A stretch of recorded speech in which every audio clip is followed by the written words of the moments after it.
Asterisk, what would you do if you witnessed someone being publicly humiliated just for being a single parent? In today's story, we'll see how one moment of cruelty led to an unexpected act of kindness that changed lives forever.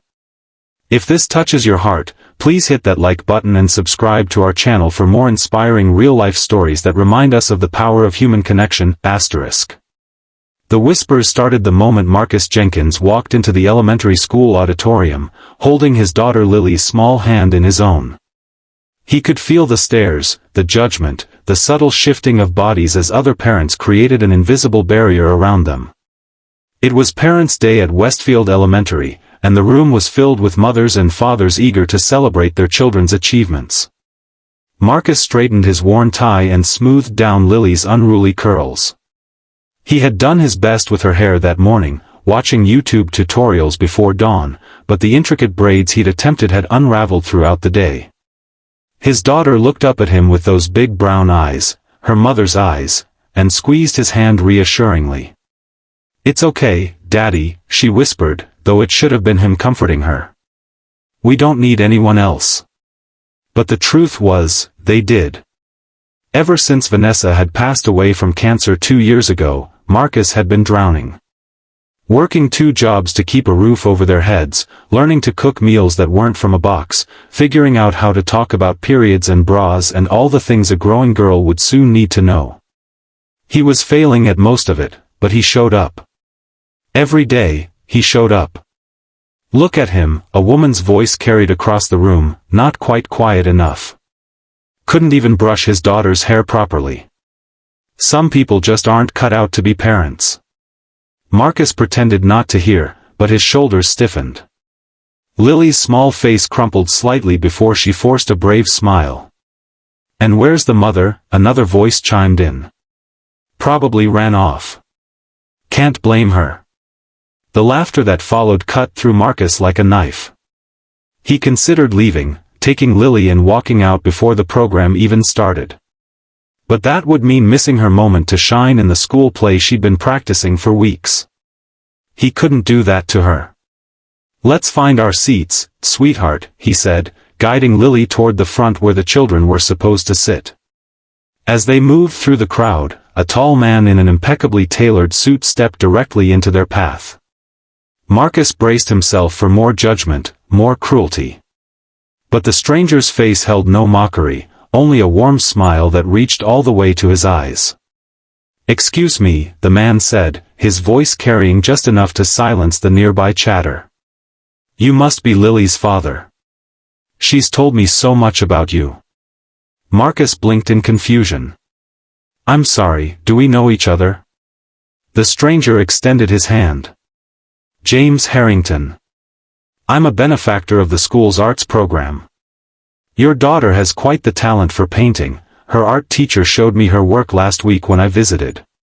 Lily beamed up at the man, though Marcus was certain she had never mentioned him before.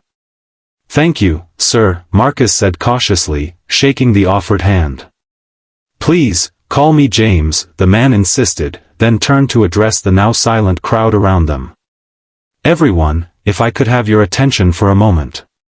This is Marcus Jenkins, father of our star artist Lily. He's the man who works at Wilson's auto shop during the day and delivers food at night, just to make sure his daughter can participate in every school program." Marcus felt his face grow hot with embarrassment. How did this stranger know so much about him? James continued, his voice growing more passionate.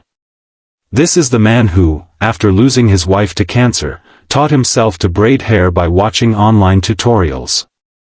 The man who hasn't missed a single school event in 2 years, despite working 60 hours a week." The auditorium had fallen completely silent. Even the principal stood frozen near the stage, program notes forgotten in her hands. "I know all this," James said, "because your daughter wrote about you for the My Hero essay contest last month. Her teacher was so moved she shared it with me when I visited to discuss funding for the arts program." He reached into his jacket and pulled out a folded paper, handing it to Marcus. "She won first place, by the way. The essay will be published in the local paper next week." Marcus unfolded the paper with trembling hands, seeing his daughter's careful handwriting describing him as the strongest, bravest, most loving daddy in the world. Tears welled in his eyes as he read her words about how he never complained, how he always made time to read her bedtime stories even when he was exhausted, how he learned to make her mother's special pancakes so she wouldn't forget the taste. "I don't understand," Marcus finally managed to say, looking up at James. "Why are you doing this?" James's expression softened. "Because 20 years ago, I was you. A single father struggling to make ends meet after my wife left us.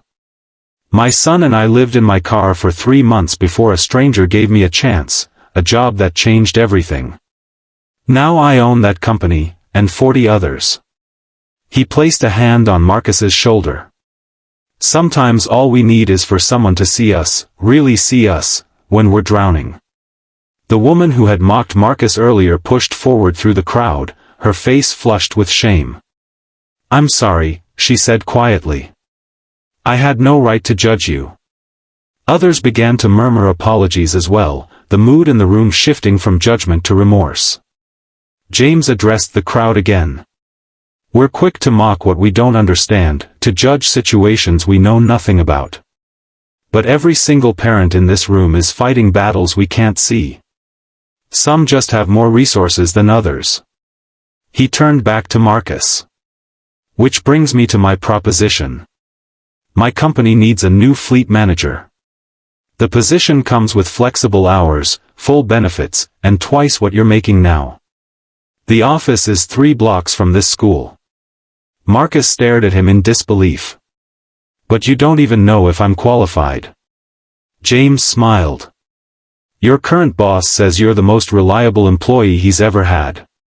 And anyone who can juggle 2 jobs while raising a child alone has exactly the kind of work ethic I want in my company." Lily tugged at her father's sleeve, her eyes wide with excitement. "Does this mean you won't have to work at night anymore, Daddy?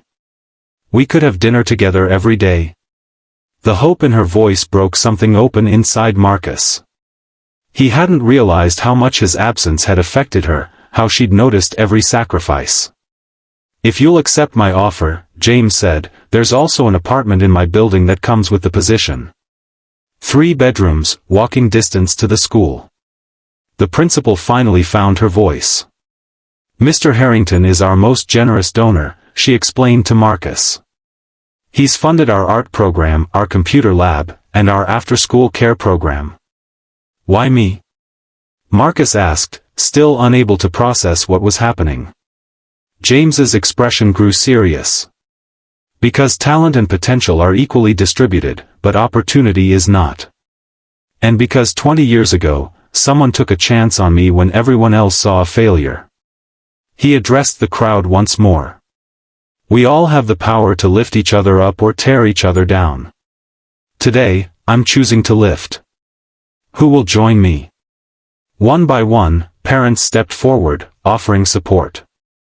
A mother who worked as a hairstylist volunteered to teach Marcus how to braid Lily's hair properly. A father who coached Little League invited Lily to join the team his daughter played on. The PTA president suggested creating a single-parent support group. As the school program finally began, Marcus sat in the audience with tears streaming down his face, watching his daughter perform with a confidence he'd never seen before. James sat beside him, not as a savior or a millionaire, but as a fellow father who understood the weight of raising a child alone. Later that night, as Marcus tucked Lily into bed, she asked, "Are things really going to be better now, Daddy?" Marcus kissed her forehead. "I think they are, sweetheart. But you know what? They were never as bad as I thought, because I had you." 6 months later, Marcus stood in front of a room full of single parents at the community center, sharing his story. His new job had given him not just financial stability but time, precious time with his daughter. The support group he now led had grown to include dozens of families, all helping each other navigate the challenges of single parenthood. James had kept his word about everything, but he'd done something even more valuable than providing a job and a home. He'd shown an entire community how to see beyond their prejudices, how to offer help instead of judgment. The hardest part of being a single parent isn't the long hours or the financial struggles, Marcus told the group. It's the loneliness, the feeling that you're the only one who doesn't have it all figured out. But none of us have it all figured out. We're just doing our best. He looked around at the faces watching him, some tired, some hopeful, all nodding in recognition of their shared experience. The day James Harrington walked into my life, he didn't just offer me a job. He reminded me that I wasn't alone. And that's what I want to remind all of you today. You are not alone. We're in this together. As the meeting ended, Marcus checked his phone to find a text from Lily with a photo of her latest art project, a painting of their new apartment building with Marcus, Lily, and James standing in front, surrounded by their new community of friends. The caption read, "My family isn't missing anyone anymore. It just got bigger." Marcus smiled, thinking of how one moment of public humiliation had led to this new life. Sometimes, he realized, our lowest moments become the foundation for our greatest transformations. All it takes is one person willing to see beyond the surface, to recognize the struggle and offer not judgment, but a hand to hold as we climb. If this story touched your heart, please remember that kindness costs nothing but means everything. Like and subscribe for more stories that remind us of the power we all have to change lives. And remember, you never know who might be struggling behind a brave smile. Choose compassion. Choose to be someone's James Harrington today, *.